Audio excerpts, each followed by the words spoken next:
Bienvenue à Les Affaires Brassicoles, votre balado sur l'entrepreneuriat brassicole du Québec, avec Leonardo Calcagno de Baron Mag. Bonjour tout le monde, ici Leonardo Calcagno de Baron Mag et bienvenue à notre troisième épisode sur les médias d'affaires de boissons. Merci encore pour vos feedbacks. Les deux premiers épisodes ont été bien aimés. On a eu des feedbacks de partout dans le monde en plus, de la francophonie, bien content. Puis il y a eu des anglophones qui ont écouté l'émission, mais pas l'intro bien sûr. Mais bon feedback. Si vous avez des questions, toujours envoyez-moi un courriel à leonardo@baronmag.com pour discuter, si vous avez des nouvelles, quelque chose qui vous nous en parler, envoyez-le là-dessus, puis bien sûr Instagram, puis LinkedIn. Pour les abonnés de Baron Mag, on a une infolette à chaque semaine où ce qu'on analyse, on envoie des infos là-dessus, on parle un petit peu de ce qui se passe dans l'industrie. Mais comme vous savez, on a une nouvelle section payante, qui c'est 5$ par mois ou 60$ par année, où ce qu'on parle, puis on discute, plus d'analyse sur comment la business peut aller mieux, comment des idées de business, des idées de travail, puis bien sûr parler plus approfondi de ce qui se passe. Puis à chaque mois, on se rencontre entre abonnés, puis on discute des différentes problématiques qui existent. Mais bien sûr, on peut s'aider à aller de ça parce que c'est tout le temps bon parler. So, si vous avez des questions, leonardo@baronmac.com. Puis merci encore pour votre écoute à chaque semaine. Puis bonne écoute. My name is Jon Sicotte. I'm executive editor of the Brewer Magazine, a part of No Walls Media, LLC. Excellent. By the way, 10 years.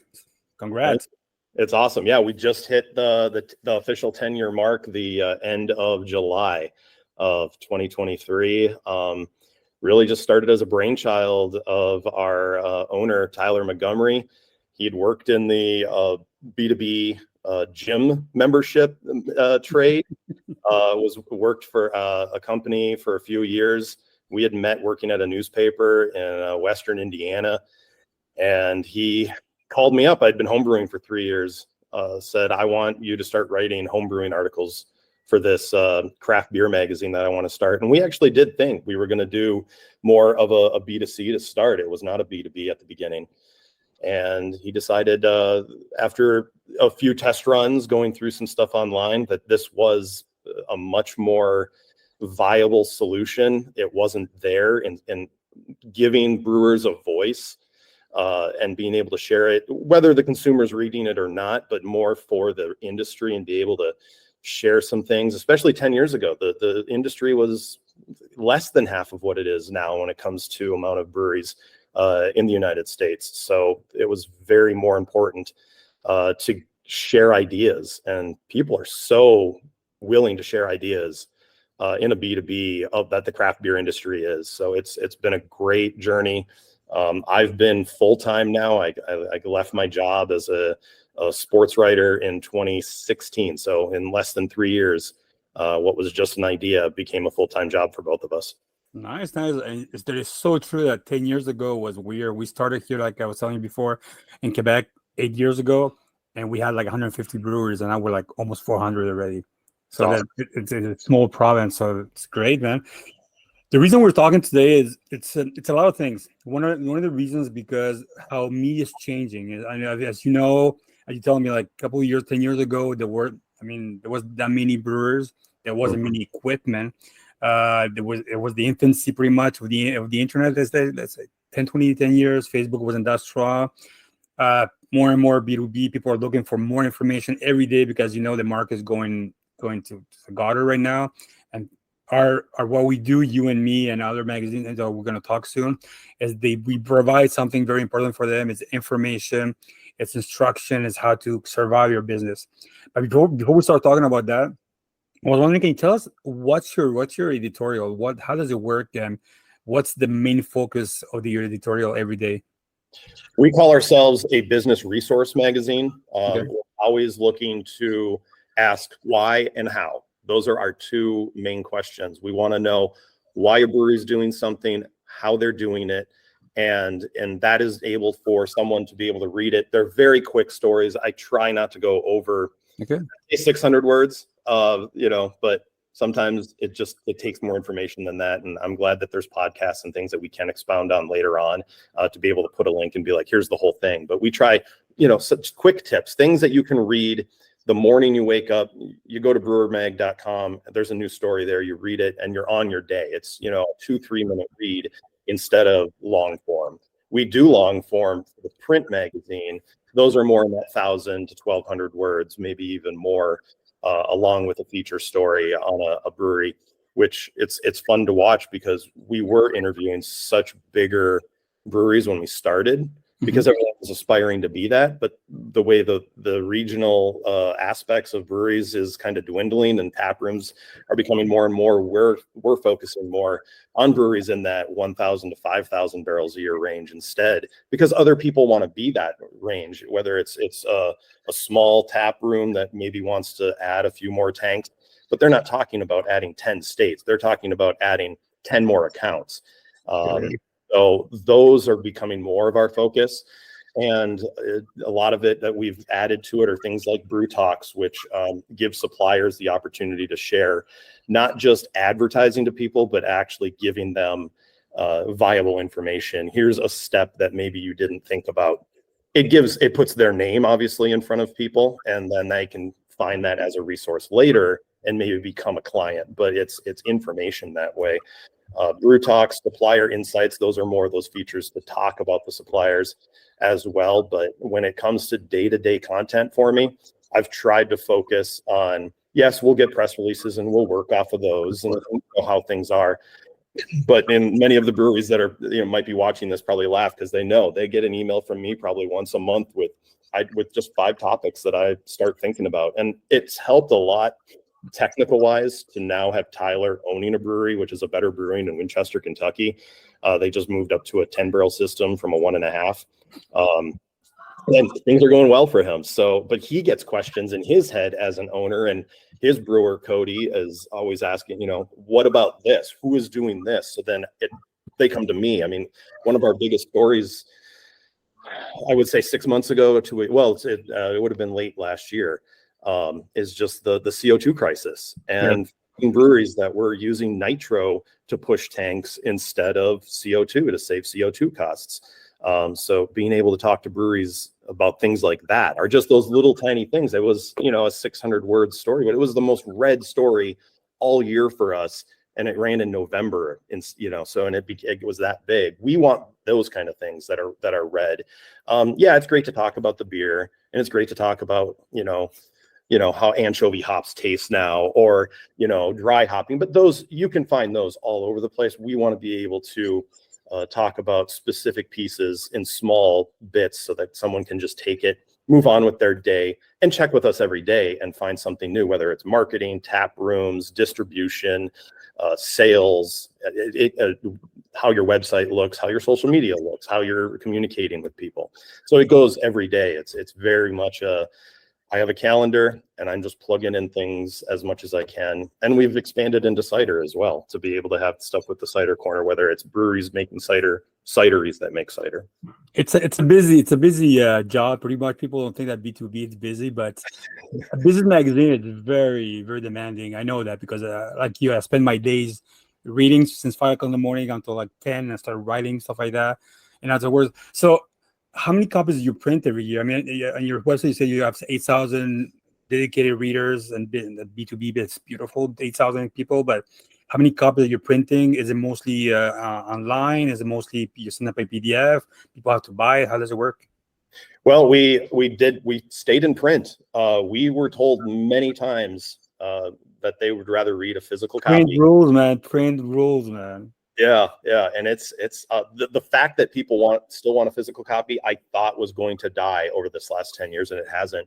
But we make sure that we're not charging. We don't want breweries to have to pay for this information. So we're very much the suppliers and vendors advertise with us, and that's where our income is coming from, so that we can send it out for free, the print magazine. So a lot of people we ask to subscribe, but we also are able to get lists from state guilds, from the BA, things like that, to be able to ship it out. Because there's breweries opening all the time, breweries closing all the time. I think I just had someone ask me, how do I subscribe to your magazine, just last night? And here's our, we have a subscribe button so that people can add it. It's all free. We have a bi-weekly newsletter that goes out. We're online 6 days a week that I'm writing and pushing out content through social media, Facebook, Twitter, Instagram.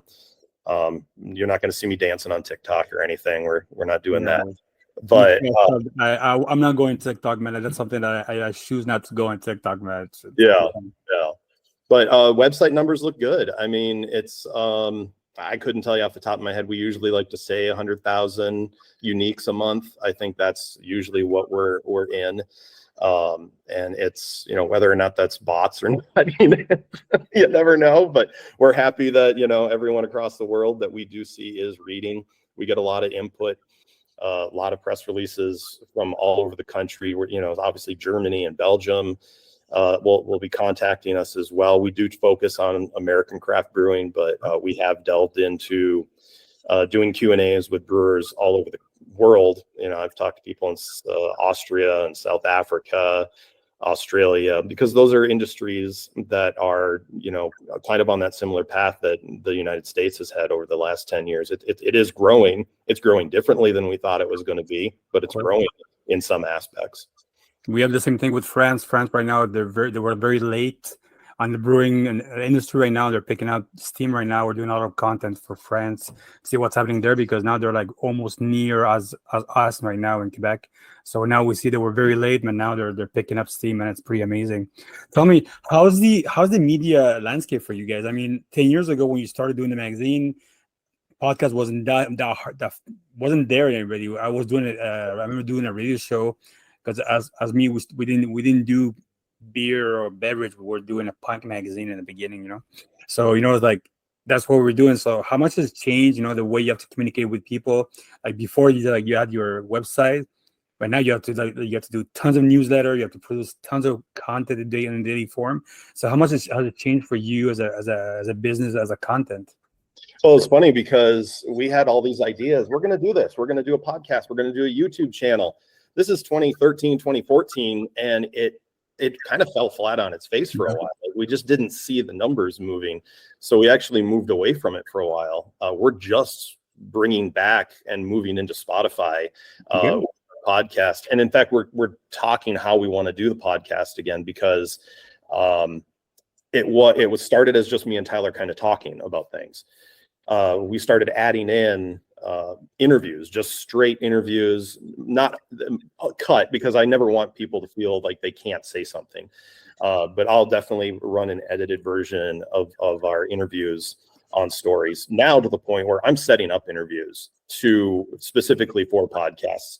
Will they end up becoming content online? Absolutely. A few of them we just talked about using ChatGPT outside or inside your tap room, whether that's helping fill the gaps on SOPs, creating art and beer labels, or even descriptors for your beer, because it gets monotonous. You feel like you're writing the same thing over and over. Sometimes something like artificial intelligence can just give you a spark. You don't have to use it word for word, but it gives you an idea. So we talked with actually the taproom manager and general manager for Better at Tyler's Brewery about their use of that.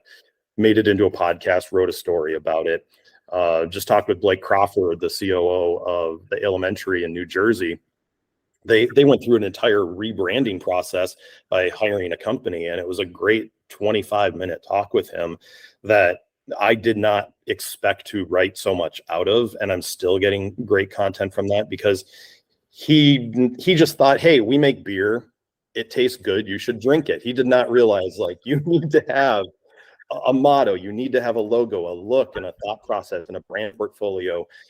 They thought the beer would sell itself, and they learned as they became a more mature company that they needed to focus in on that a little more. And having someone as a third party come in and be able to give that thought to them and be like, this doesn't make sense to us, and it doesn't make sense to your consumer. It was an eye opener for them. And that was just, 4 or 5 years ago. And now they have the brewing through science motto, and they are able to kind of focus in what they are doing. And it actually has brought in this whole new consumer base in the New Jersey market. So podcast wise, it's been an interesting thought process. Tyler, you can go back in our YouTube days. Still has some great content there. It's sitting there, but we're going to be looking more towards video, towards podcasts, be a little more forthright with it. I think we kind of dug our heels into the ground a little too long for a while and just be like, we're a magazine, come read us. but it, just like beer has to expand into different, parts of alcohol, magazines and B2B have to expand into different parts of media outside of what they are. So do you have like a lot of advertisers looking for the podcast right now? Are your people, because I know us and ourselves, people consume our podcast a lot because there's something when they're brewing or they're distributing the beer or whatever, they just download tons of podcasts and they just listen to it. That's what I do pretty much. And that, I know that consumption, that's what they do. But when they're trying to exercise, I'm putting quotes, when they exercise, that's what they do, So it's something that you see more advertisers looking for, stuff like that. You read and your readers also. Are they wanting more consumption like that? Is it faster for them to just? I know your articles are short, but I know podcasts have that kind of power that you can do it whenever you want, pretty much like Netflix. Is something going on more and more there? I think we actually just had that discussion on Tuesday about how we are going to start incorporating the supplier insights, the brew talks, into what our podcast is going to be about. We want to be able to give those voices. Right now, we want them to write. So I think actually being able to sit down and have a chat with them instead, again, like you said, it's so much quicker. It's not an interview, a transcription, rewriting, finding that voice in that 300 to 600 words. It can be a 20-minute podcast. I think sometimes people get a little wordy. I'm not a big hour and a half type of podcast listener. But if I'm driving from one place to another and I can get through a 20, 30-minute podcast on the way there and back, I think that's the sweet spot. I think that is where we want to be too. Singular focus, not kind of all-encompassing. And I think that a company would very much be into that. So we're luckily able to have so many of these different things between here. You can put a banner on our newsletter. You can have an ad on our website. You can be in our magazine. If we can throw in those extra things, you can, be either on YouTube or on a Spotify, read or something like that. Then I think that, it just sweetens the deal of what we're already being able to offer. Instead of making it an add-on, it is just going to become part of our packages. So when you think about when you do any content, you do side newsletters, stuff like that, you really focus about like a linear thing to do, how you're going to send it, stuff like that. Not everything's the same. It's always a newsletter, you have your own voice, podcast, you have your own voice, and magazine have your own voice. Mm-hmm. Yeah, and it'll be interesting to see what we do with it. You want to cross blend it just because you already have it, but at the same time, making a singular piece this way is something that we're definitely going to be looking into. It just comes down to planning. I mean, I think you probably know the same thing. It's like I look at my editorial calendar. I'm planning for the end of September right now. I try to go that far out. If that means podcast wise, okay, well then I'll talk to you in 3 weeks so that it can run in 4 weeks. That's something that we have to start looking at as well. So that you're not just always chasing and trying to and feel like you're, trying to get something out for the next day. I like to be able to sit down and have that planned. So if something does happen, you're not stuck. Yeah, that's good. You told me how much, advertising was. I know, you don't take care of the advertising, but how much the advertising, have changed since the beginning. I mean, I know people used to only advertise in magazines, stuff like that. Before it was print. Do you see digital going more stronger right now? You see digital going somewhere else right now? Or do people go independent? Because we're B2B, and B2B we're not like in Facebook. People don't buy us Facebook, but every time we put up a newsletter, a different way to the newsletter, more focused on, let's say, hops and stuff like that. We get stuff like that. We create 10 different newsletters, stuff like that. How does it work for you? I mean, are you guys selling? Is it harder to sell right now? Is it faster to sell? Do you have to create more products, linear vertical products to make sure that everything goes around? How does it work? I think everyone loves the thought of advertising. It's the actual coming through and being able to get that out there is difficult. Monetarily wise, I think they see the packages and say, yeah, we can pay that, and then then they want that. It comes to that point. It's the money. So yes, we want to be able to work with people that way. But at the same time, we are trying to run this business. So I think that is the hard part right now. Yeah. I'm glad I'm not Riley or Heather in our sales side, because I think they have a hard time calling up people and being like, hey, yeah, we got your ad ready. Where's the check? So, but it's hard. I'm really good friends with one of the marketing managers for a really big company that advertises with us.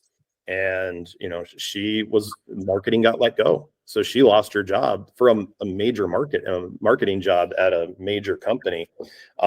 They're having cutbacks as well. And the used equipment is huge right now. So many people can just go and buy stuff. So I think that's hurting our advertisers, because there's so much equipment already out on the market that they can't advertise because no one's buying it right now. I think that's going to be a big struggle here in the next who knows how long.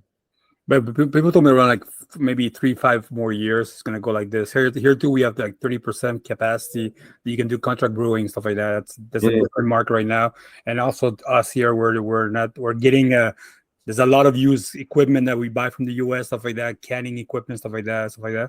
It is pretty hard. So what's next for you guys? What are you gonna go after with this for advertising? Because as you know, people always make the mistake not to advertise when things are going down, but you need to advertise, continue talking to the people. So how do you see yourself, like surviving this, I don't know if it's a good word, surviving 3-5 years, because you need to come up like that. People need information. People need to pay for the information. You have to talk more and more about people, what's the importance to advertise to help your work, stuff like that. So how do you see your magazine like in 5 years? Well, I think, Elaine, what you were touching on there, it's like the Coke and Pepsi thing. Like, people know what Coke and Pepsi are. They still advertise, though. They're still spending lots of money to keep their name out. And I think a lot of advertisers don't understand that. They think, I'm going to put an ad out. Why didn't anyone contact us after we put the ad out one time online? Oh, you only got 12 clicks on this banner ad in your one newsletter. That's it. You're not helping me.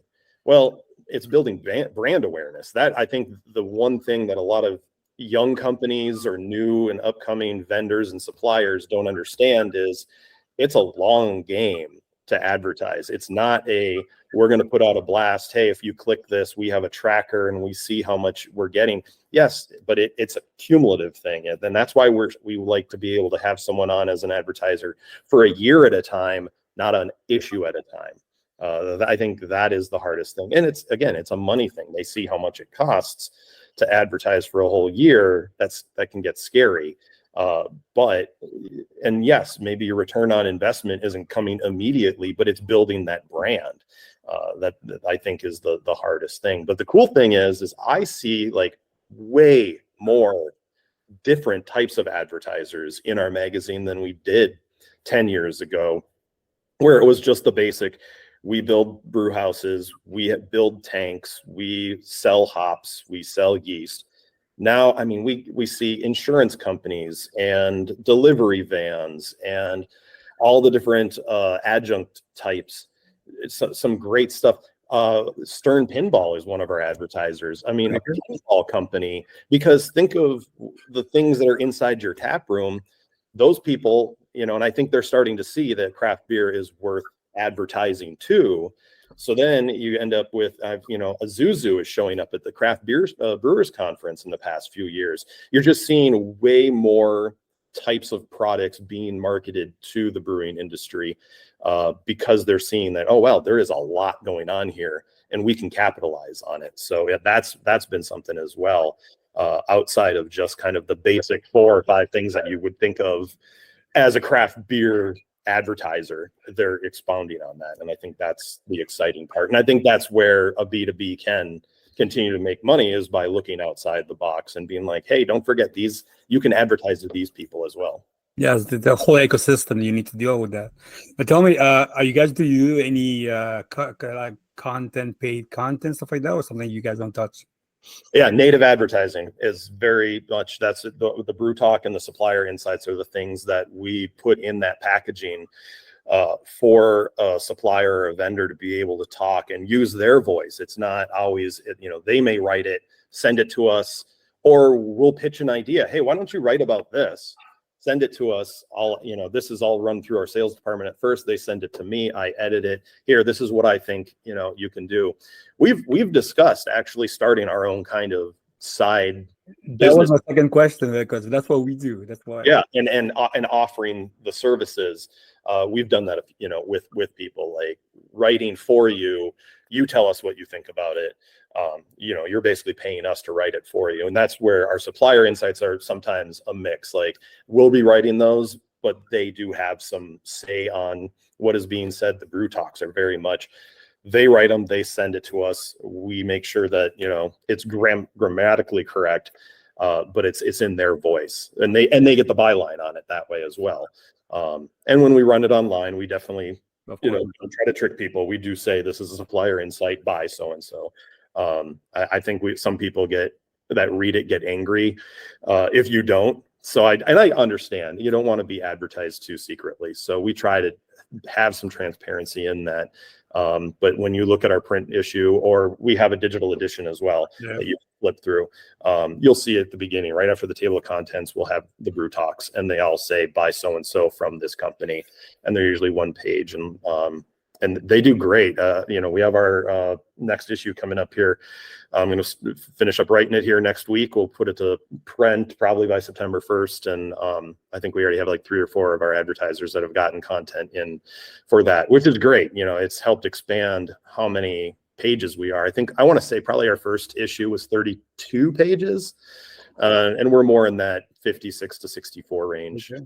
When we print. And it's sometimes I have to laugh when I get the first copy, to start editing, and I'm like, wow, we are packed. It's like you lose, because we always wanted like big photos, be able to look and see and like have a beautiful magazine. And sometimes by the end, we're like, wow, we had so many advertisers that we had to, could only use 2 photos instead of 6, that kind of thing.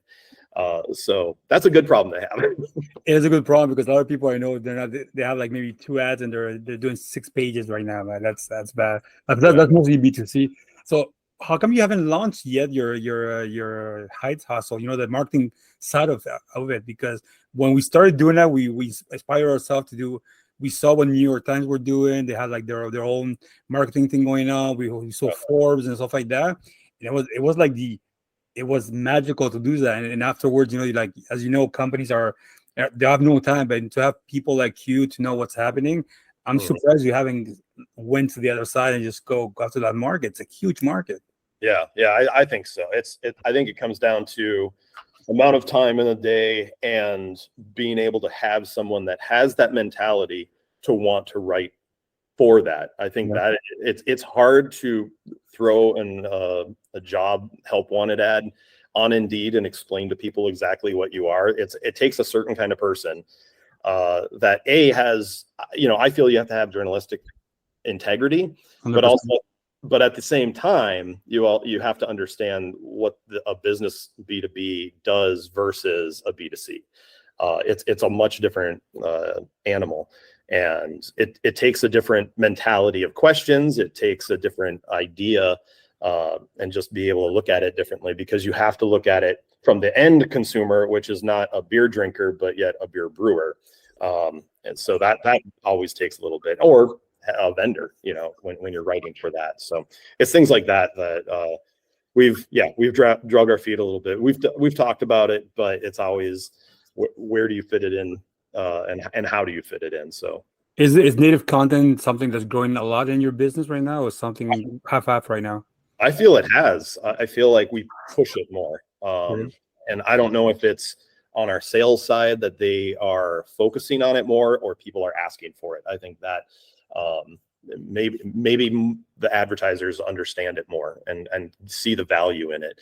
I'll get a lot of press releases, and we're more than happy to post a press release. I don't think it's going to generate any income by sending a press release saying that you have a new part available. It's good information to share, but if you're not explaining it in some sort of form, whether it's through a podcast and being able to share through a here's how it works, why it's better type of thing. It's always nice to be able to show it at a convention, being at CBC or some kind of other vendor hall thing. That's how we always try to think of it is, if someone's standing in front of you and maybe you're not selling it on them, but you're explaining how it works. That's the part that we try to focus on.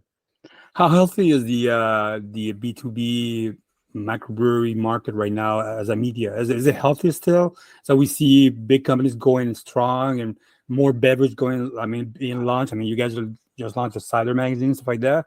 But how healthy is it? Do you think it's still growth going on? Do you see market leaders still growing, or you see it as something for now, like in 3-4 years, we have to use, or it's going to be going down? How do you see it? I think, it'll probably stay where it's at. I am happy to see more of it. I feel like when we started, we didn't see a lot of B2B, and now I see a lot more. Okay. I love it. I think it makes people, it's iron sharpening iron. We're able to see what other people are writing about, or at least we're training this industry to be better at sharing information. I think that has a lot to do with it as well. And I don't think there's any secrets really in craft brewing. It's 4 ingredients and some adjuncts. The processes might be a little different. The thought process might be a little different, but I'm glad that people are able to share that information. And I enjoy reading other people's content and see, that's a great idea as well. And just who they're talking to. It helps, open up a whole wide variety of people that maybe I didn't hear about as well. I can tell you, I got it right here in front of me. List upon list upon list upon list of breweries. That's pretty much what I do. Pretty much. And every day I'm looking through it to see, okay, who haven't I talked to? Who hasn't talked to me? It's 10 years in, you're still introducing yourself to people. I think that's a good sign. That means that the industry at least is there and available for you to continue to tell. Everyone has a story. That's the thing that's the beauty of that's the beauty of it. It's like everybody has a story and why they started this thing, right. And why they think they're the better, or why they think they need stuff like that. That's something with beauty is like when you go there and drink beer with them and start talking about everything and nothing is great, man. Yeah, I just came back I was in Fort Wayne, Indiana on a Friday and stopped at a brewery that started as a printing shop, which it was the guys that started it were doing, like making designs and doing things like that. Well, it translates easily into the marketing side. They have some great looking designs. They're everything there. And of course we are a publishing company. So it was great to be able to talk to them about things like that. And they made killer beer. And Fort Wayne is a small market when it comes to beer. And a lot of small breweries. We're talking less than 1,000 barrels probably that these breweries are putting out.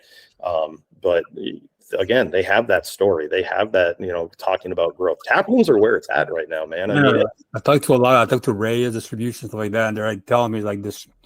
They don't have enough time to buy trucks, man. How much people want to have tap rooms, stuff like that. It's pretty crazy right now. Yeah.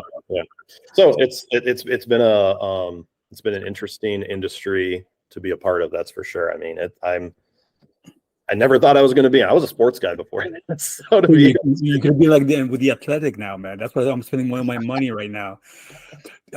One question I always ask you, like you have over 10 years of experience, stuff like that.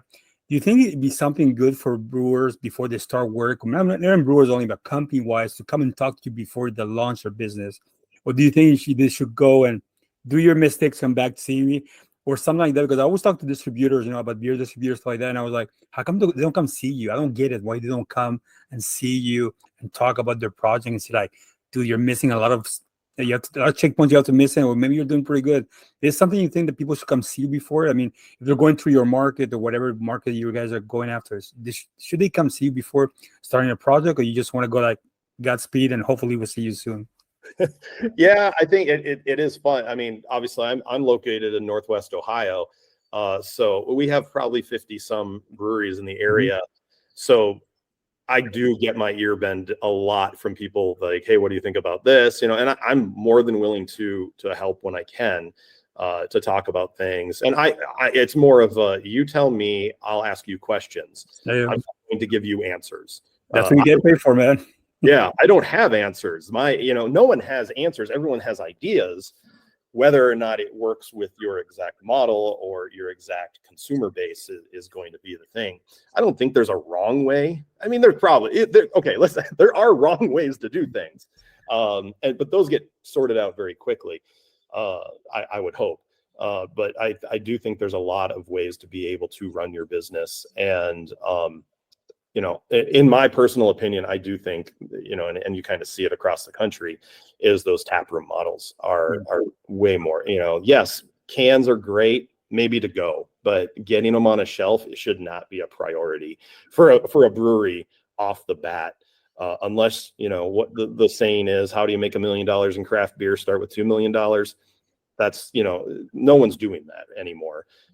It is start small, be happy to where you're growing and how you're growing, but otherwise don't overdo it for yourself.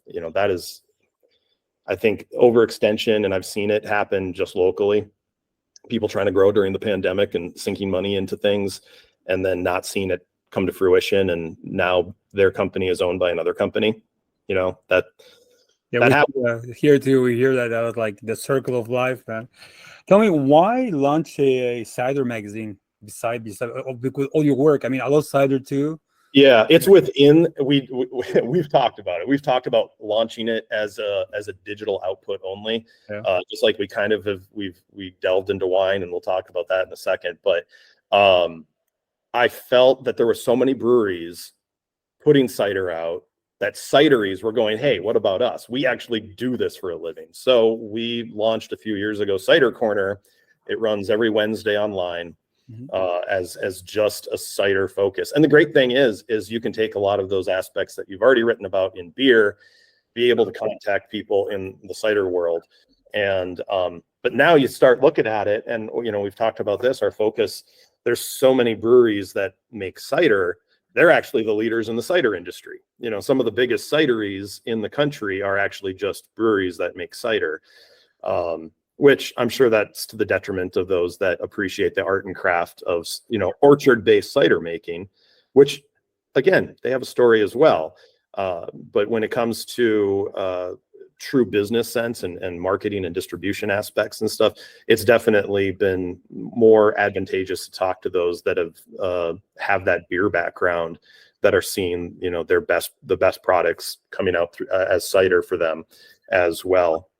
But we try to delve into every aspect. In fact, every issue this year, I have been doing what in my head, I don't print it out there, but I'm calling it alternative fermentations, where, breweries that also make hard seltzer, like actually make and can and produce seltzer, not just like having it made and shipped out through their name.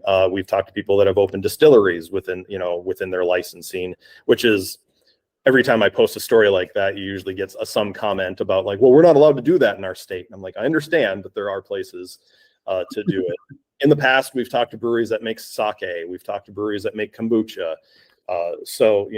Again, this is just one of those, it's a way to be able to explore an avenue and give ideas to maybe someone that sees there is value in adding it.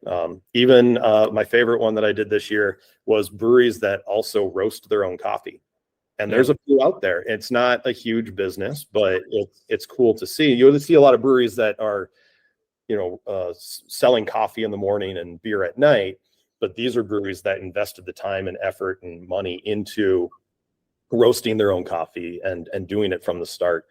So that was a cool story to do as well. So being able to just find those different avenues, that's the big thing, that you want to be able to differentiate yourself so that someone is coming to you to find that content that they can appreciate, or maybe learn something that they didn't know about.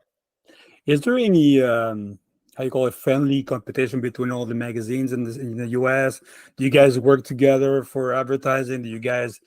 Or is it like big time competition? How does it work in the US market?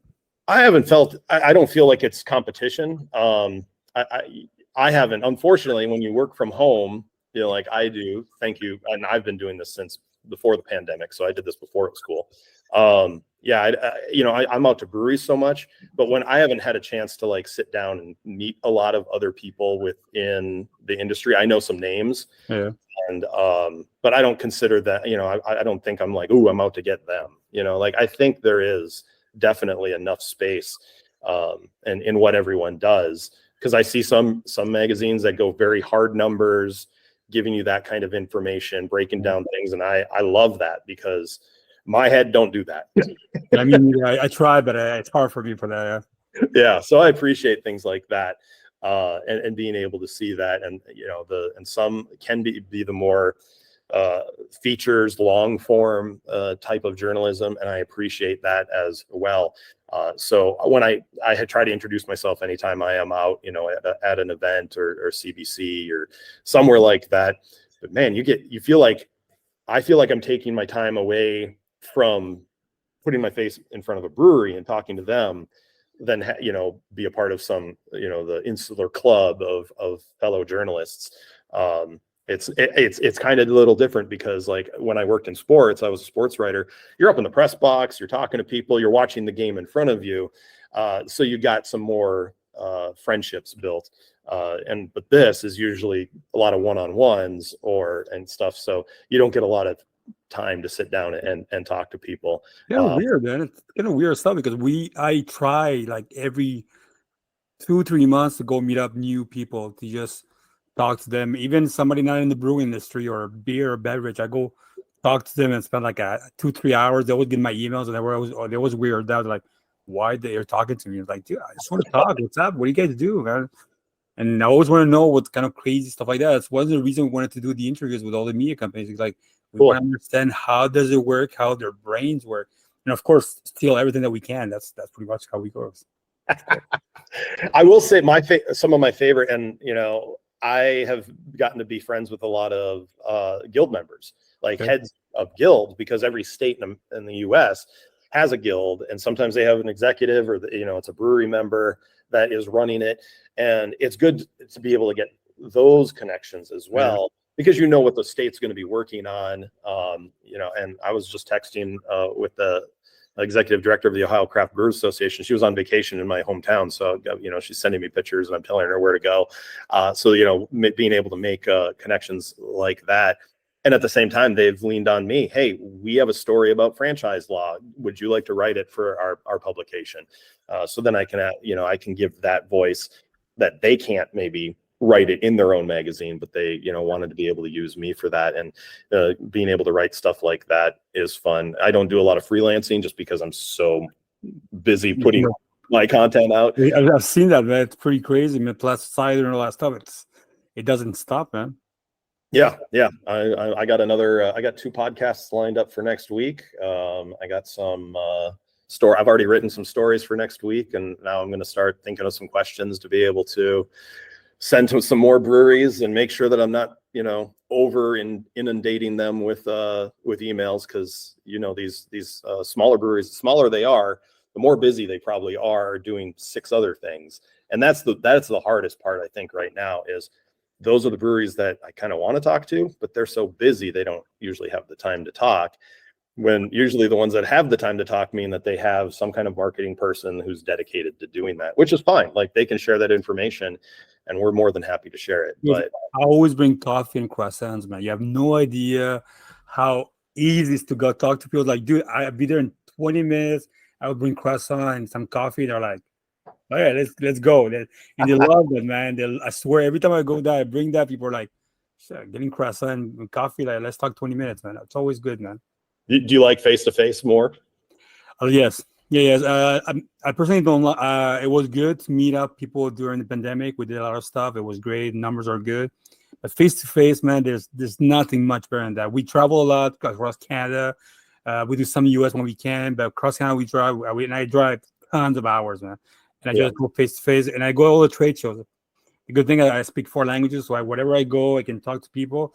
So I'd rather have talked to people and spend hours. And then when I go to let's say a trade show, I might do like 90 interviews during a trade show in 3 days. 90 interviews, podcasting, and I have tons of content. And there's a lot of good things that people always talking to you. People, when they get drunk, you always get better information. That's a good thing, man. I'm the same way. I love being able to travel, and sometimes I kind of like to give Tyler crap about that, because they're like, why do you want to go all the way out to Sacramento or something? It's like across the country.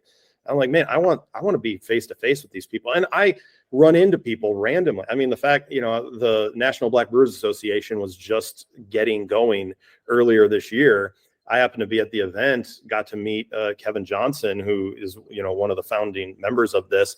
I'm fortunate enough to live, right down the road from Chris Harris, who is on the board as well. And I've known him. He's sat at this table with me and had some beers and stuff. So, to be able to go out there, meet, find out about what that was going to be happening, and just sit down and talk to breweries that it's great to be able to sit down, and even, what we're doing is great. But to be able to sit and actually talk to someone face to face is my favorite part of this job. That's why I want to go out. If I can drive an hour or two for a 20-minute conversation, it's probably worth it. It's better than that phone call. You don't get that enjoyability of talking to someone's face, talking to someone's voice. You miss a lot. So tell me, when is going to be you're going to start doing the how you call this, beer and breweries and sports? When are you going to start doing that? I would love that. I wanted to be Tony Kornheiser and Mike Wilbon of PTI since I started PTI wasn't even on yet when I started in journalism. But yeah, it would be a fun thing. I mean, I've had so many ideas that I probably forgot half of them, and they're all good ideas. My wife wants to do a podcast with me about beer. She's in the IT world, so I think we could work into something that way as well. Who knows? The mix of beer and in any industry, it's pretty amazing. We're doing a lot of now with cannings, and more cannings and stuff like that, and new equipment and stuff like that. And there's I found a whole world in Israel. There's tons of new equipment there that I've never heard about it. Oh, wow. I was doing an interview with the Velox company that's bringing the machines, and then they told us oh yeah, by the way, all the inks come from Israel and all the equipment comes from Israel. What are you talking about? So there's a huge thing going on. There's always new things going on, and plus one of our clients just came back from China, and they told me, look, man, China, there's advertising is different. People drink differently, and they think different weird, and there's new stuff coming up. So there's always something to talk about. Always. For sure. Are you thinking about going internationally or something like that right now? US is pretty good. Yeah, the US is good. In fact, we talked, I think we, right when we launched in the first year, someone in India contacted us wanting to, us to expand. But we were we were both working full-time jobs, doing it on the side. We kind of passed on it. And I think they just outright started doing our magazine without our permission. So we have talked about it, whether that would be in, just depending on what the people we could bring in, if we do English language countries, that's another thing as well, is just being able to have those people that could write in other languages. And I'm fortunate. I was trying to break into the Sweden market for a while there. I have a friend who's from Sweden, so she was re-editing my copy. She's like, "Oh, we don't talk like this," and in emails and stuff. And so it was fun to be able to do that. So we had, like I said, we started doing the International Insights Q&As just to get kind of our foot in the door. But again, it comes down, a lot of the stuff we want to make sure that advertising wise it makes sense as well. So if we can build an advertising base, then maybe we'll go there. Yeah, there's not an international advertising for brewery. There's always very local, or even equipment wise. We talk to other people doing a lot of advertising internationally, and it's maybe trade shows. Maybe trade shows is the only market that I can see people traveling across equipment. It's kind of weird because it's very locally. But I think trade shows are the only ones I can see going after that kind of money to. They don't have that kind of money also to pay for kind of content like that. So yeah, we'll see what that is. And sustainability has become so big too that people do want to be local. Yeah. That's my next podcast. I talked to the sustainability manager, Zoe, at Allagash. And you think of a brewery the size of Allagash is, using 2 million pounds of local Maine malt. instead of getting it from Canada or, somewhere in even the Midwest of the United States. I mean, that's a big difference in how a company that is trying to sell malt, like, oh wait, we can't, we're losing 2 million pounds because it's not going out east. We have to find that 2 million pounds in Chicago or in Montana. I mean, that's a different part as well. So I think a lot of vendors have to realize that, maybe they have to shrink their advertising look as well and focus, and that, which affects national magazines like us. But you think I know Axios and the US are doing a lot of local newsletters. Is something that you guys thinking about, maybe more and more newsletter locally distributor for them, for different markets? As you say, people are looking for more local content. Is something that you'd be interested to do, like local newsletter, local content, local stuff like that? It'd be interesting. Yeah, like having a brewer Northwest and a brewer Southeast. Yeah, it would be interesting. It's so weird. Like, when Constant Contact and MailChimp and things like that, you can see those analytics, and is it worth the effort to maybe get 20? What's a good number? 20% open rate, click, and then 1% click rate. I mean, how much time and effort are you putting in to be able to get that? Maybe localizing it would be that answer. I watch the unsubscribe is I actually barely ever unsubscribe to a news. It's a big problem with me also. But then I see how many people, we ship it out on Wednesday and Saturdays, and to watch in the first few hours just by chance, click on and to see, how many people are unsubscribing. I'm like, is like your email that full or are you just going through? I'll do a mass purge every once in a while myself. So I guess I get it. But you can flip through emails pretty quick, like, why are you unsubscribing? What did we do? Or was it us, or is it just you finally had it up to here with, I have 27 emails and none of them are actually stuff that I want, So I kind of get both sides of it. I do like the local aspect of it and being able to segment it out. I think it takes, you'd have to be able to redo your databases, but 100%, yeah. It's something you could do. Well, excellent. Well, John, thank you a lot for your time, man. We have tons of more questions, but though there's kids everywhere at home before they go to school, man. That's what happens, man. So thank you very much. So hopefully we can talk to maybe in Vegas next year. In Vegas, there's CBC Vegas. So hopefully it's going to be good. Hope the beer's going to be good, because I don't see where there's not many brewers in Vegas, man. So I hope they're going to bring beer from everywhere, because last time I was there, I was drinking pretty much crappy beer, man. So hope it's going to be good, man. Yeah, the Vegas Guild is going to be working overtime here. They have to, man, because like I said, Nashville was fun, but that was nothing going on, so it should be good, man. Yeah, well, excellent. Well, I appreciate you reaching out. This is fun. I love being able to talk to people about the business that I'm in, because I'm sure, like you tell one of your friends what you do, and they don't get it. No, my wife is good. I've been married with her for 14 years. She has no idea. She doesn't understand how come I spend my days talking about beverage. It's just like, why do people call you for that? Like, that's what I do all day long, honey. That's what I do all day long, man. So thank you very much for your time, John. Like I said, I'll send you the link when it goes up. I'll send you the magazine when it goes up. And keep up the great work, man. 10 years, man. It's amazing, man. Thank you. I appreciate it. And I'm gonna check out more of your stuff. I need Google Translate, but because with the English one we do a lot of work, but the French one is a big one. That's what we do. And we're launching a Spanish podcast, so that's gonna be something interesting, man. Well, neat. Well, yeah, keep in touch. I appreciate it. Thanks, man. Thanks. Take care.